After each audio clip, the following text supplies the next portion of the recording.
Hi పిల్లలు, క్రీస్తు నామమున అందరికీ వందనములు. ముందుగా అందరికీ అడ్వాన్స్ హ్యాపీ క్రిస్మస్. ఈ క్రిస్మస్కి మరొక కొత్త కథను మీకు చెప్పాలనుకుంటున్నాను, కాబట్టి అందరూ శ్రద్ధగా వినండి. మరి లేట్ లేకుండా స్టోరీ స్టార్ట్ చేసుకుందామా? కెనడా దేశంలో ఒక పెద్ద స్కూల్ ఉంది. ఆ స్కూల్లో చాలామంది పేద పిల్లలు, అలానే ధనవంతుల పిల్లలు కూడా చదువుకునేవారు.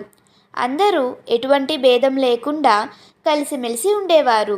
ప్రతి క్రిస్మస్కి అక్కడ పడుతున్న మంచుతో పిల్లలందరూ కలిసి ఆడుకునేవారు. అలానే ఆ మంచుతో స్నోమ్యాన్ని కూడా తయారు చేసుకొని ఎంతో ఆనందించేవారు. ప్రతి క్రిస్మస్కి ఆ స్కూల్లో ఉన్న పిల్లలందరూ కలిసి స్కూల్ గ్రౌండ్లో ఒక పెద్ద క్రిస్మస్ ట్రీని, అలానే ఒక పెద్ద శాంటాక్లాస్ బొమ్మని తయారు చేసి పెట్టేవారు. వాళ్ళ యొక్క కోరికలను, అలానే వాళ్ళకు ఏం కావాలో అవన్నీ చీటీలో వ్రాసి ఆ శాంటాక్లాస్ బొమ్మ దగ్గర పెట్టేవారు.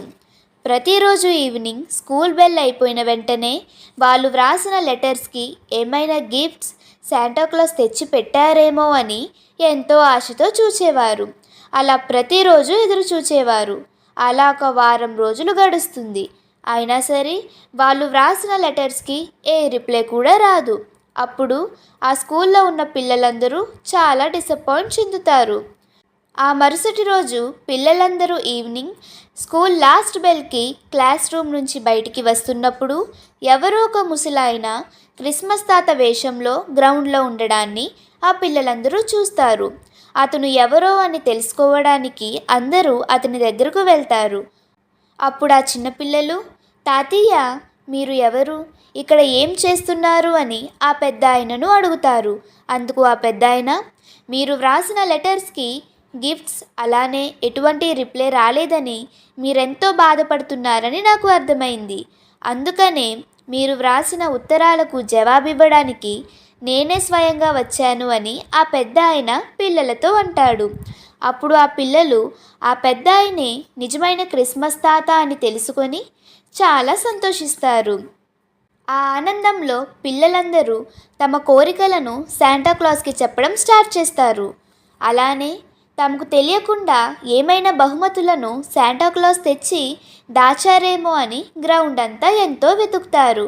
కానీ ఒక్క బహుమతి కూడా పిల్లలకు దొరకదు. అప్పుడు ఆ క్రిస్మస్ తాత పిల్లలందరినీ ఒక చోట కూర్చోమని చెప్పి వాళ్ళందరికీ ఒక ప్రశ్న వేస్తాడు. అదేంటంటే, పిల్లలు, అసలు శాంటాక్లాస్ ఎవరు, అతని కోసం మీరు ఏమనుకుంటున్నారు అని ప్రశ్నిస్తాడు. అందుకు పిల్లలందరూ, శాంటాక్లాస్ అనే వ్యక్తి ప్రతి క్రిస్మస్కి మాలాంటి పిల్లలందరికీ బహుమతులను ఇస్తాడు, మా కోరికలను తీరుస్తారు, అందుకే శాంటాక్లాస్ అంటే మాకెంతో ఇష్టమని సమాధానం ఇస్తారు. అప్పుడు ఆ క్రిస్మస్ తాత, ఈరోజు నేను మీకు ఒక ముఖ్యమైన విషయాన్ని చెప్తాను. ఆ విషయాన్ని మీరందరూ జాగ్రత్తగా విని అర్థం చేసుకుంటే మీకందరికీ బహుమతులు ఇస్తా అని పిల్లలతో చెప్తారు. ఆ మాటకు పిల్లలందరూ ఎటువంటి అల్లరి చేయకుండా ఆ ముఖ్యమైన విషయం ఏమిటో తెలుసుకుందామని శ్రద్ధగా శాంటాక్లాస్ యొక్క మాటల్ని వినడం ప్రారంభిస్తారు. అప్పుడు శాంటాక్లాస్ పిల్లలందరికీ ఈ విధంగా చెప్పడం ప్రారంభిస్తాడు. నేను యేసయ్య నామమున పిల్లలందరికీ బహుమతులను ఇచ్చి పేదవారికి సహాయం చేసి నా క్రియల ద్వారా అందరినీ దేవుని వైపు ఆకర్షించేందుకు ప్రతి క్రిస్మస్కి పిల్లలకు బహుమతులను ఇవ్వడం ప్రారంభించానే కానీ నిజానికి నాకు క్రిస్మస్కి ఎటువంటి సంబంధం లేదు. అసలు క్రిస్మస్ అనగా క్రీస్తును ఆరాధించడం అనే అర్థం వస్తుంది. నేను ప్రతి క్రిస్మస్కి నా క్రియల ద్వారా క్రీస్తునే ఆరాధిస్తున్నా, కానీ లోకమంతా క్రీస్తుని ఆరాధించడం మర్చిపోయి నన్ను ఆరాధించడం మొదలుపెట్టింది. పిల్లలందరూ కూడా క్రిస్మస్ వస్తే చాలు శాంటాక్లాస్ తమ కోసం బహుమతులను తెస్తారని ఎంతో ఆనందిస్తున్నారే కానీ యేసయ్య మనల్ని పాపం నుంచి రక్షించడానికి మన కోసం పుట్టాడు అనే విషయాన్ని ఎవరూ గుర్తించట్లేదు. ఇది చాలా బాధాకరమైన విషయం. చాలామంది ప్రతి క్రిస్మస్కి ఎంతో డబ్బులను ఖర్చు పెట్టి క్రిస్మస్ ట్రీని కొనుక్కుంటారు. అలానే తమ ఇంటిని ఎంతో అందంగా అలంకరించుకుంటారు. కానీ అదే డబ్బులతో ఎవరూ కూడా పేదవారికి సహాయం చేయడానికి ముందుకు రారు. నిజమైన క్రిస్మస్ అంటే బహుమతులను ఇవ్వడం, తీసుకోవడం మాత్రమే కాదు గాని నిన్ను వలె నీ పొరుగువారిని ప్రేమించు అని యేసయ్య చెప్పిన మాటను అనుసరించి మన పొరుగువారికి సహాయ సహకారులుగా నిలవబడి మన ఆనందంలో వారిని కూడా పాలిభాగస్తులుగా చేసి క్రీస్తు దగ్గరకు వారిని చేరువ చేయడం. కాబట్టి పిల్లలు, క్రిస్మస్కి బహుమతుల కోసం ఎదురు చూడక బైబిల్లో మన కోసం వ్రాయించిన మాటల్ని అనుసరించి దేవుడు ఆనందపడేలా చేద్దాం. మన కోసం దేవుడు వ్రాయించిన ఒక మాటను మనం చూద్దాం. కొలసీయులకు వ్రాసిన పత్రిక 3వ అధ్యాయం 20వ వచనంలో మనం చూసినట్లయితే, పిల్లలందరూ కూడా ప్రతి విషయంలో వాళ్ళ తల్లిదండ్రులకు లోబడి వారి మాట వినాలని వ్రాసి ఉంది. మనం దేవుడు చెప్పినట్టు తల్లిదండ్రులకు లోబడి ఉంటే ఆయన మనలను మెచ్చుకుంటారు.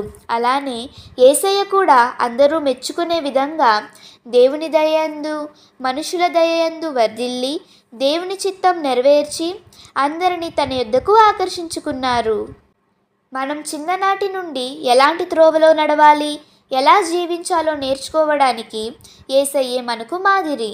ఈ క్రిస్మస్ నుంచైనా మనం క్రీస్తును పోలి నడుచుకొని అందరినీ మన క్రియల ద్వారా దేవుని వైపు త్రిప్పడానికి ప్రయత్నిద్దాం. ఈ క్రిస్మస్కి మీరు బహుమతులను తీసుకోవడం మాత్రమే కాక మీరు కూడా యేసయ్యకు ఏదైనా గిఫ్ట్ ఇవ్వాలనుకుంటున్నారా? అయితే చిన్నప్పటి నుంచి దేవుని చిత్తం నెరవేర్చి పెద్దలను గౌరవించి మన క్రియల ద్వారా కొంతమందికైనా సువార్తను చెప్పి మారు మనస్సు కలుగజేసి ఆత్మలను రక్షిద్దాం. ఇదే మన తరపు నుంచి యేసయ్యకు ఇచ్చే ఒక మంచి బహుమతి అని శాంటాక్లాస్ పిల్లలందరితో చెప్తారు. ఈ మాటలు విన్న పిల్లలందరూ ఎంతో ప్రభావితం చెంది మారు మనస్సు పొంది క్రీస్తును పోలి నడుచుకోవడం ప్రారంభిస్తారు. చివరికి శాంటాక్లాస్ పిల్లలందరికీ చెప్పినట్టే విలువైన బహుమతులను అందరికీ ఇస్తారు. అవి తీసుకొని పిల్లలందరూ చాలా సంతోషిస్తారు. మనం కూడా క్రీస్తును పోలి నడుచుకొని దేవుని దగ్గర నుంచి బహుమతులను పొందుకుందాం. ఈరోజు కదా అంతే పిల్లలు, అందరికీ బాగా అర్థమైందని అనుకుంటున్నా.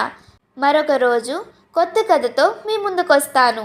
ఇలాంటి కథలు ఇంకా కావాలనుకుంటే ఈ ఛానల్ను సబ్స్క్రైబ్ చేసుకోండి. వీలైతే ఈ వీడియోని మీ ఫ్రెండ్స్కి షేర్ చేయండి. బాయ్ పిల్లలు.